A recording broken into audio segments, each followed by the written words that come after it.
Hello guys, ito na po yung final ng ating chicken pastil. Ayan, nilagyan natin na siya ng jalapeno para medyo manghang ng konti. Yan. So, ayan po ang ating chicken pastel, yung leftover ng ating roasted chicken. So, breast part po yung natira na yan. Kaya, sakto at masarap sa paggawa ng ating chicken pastel. Ayan po, napakasarap po yan sa mainit na kanin. Yan po ay tinatap lang po yan. Ayan.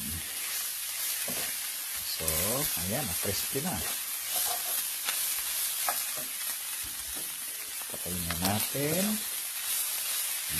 Ito po yung masarap, yung crispy ho yung chicken. Ayan. Ayan po, luto na. Pwede na natin kainin. Ayan. Crispy po yung chicken natin. Ayan. Ayan. For sure. Masarap po sa kanin yan. Super sarap. Yummy. Thank you for watching.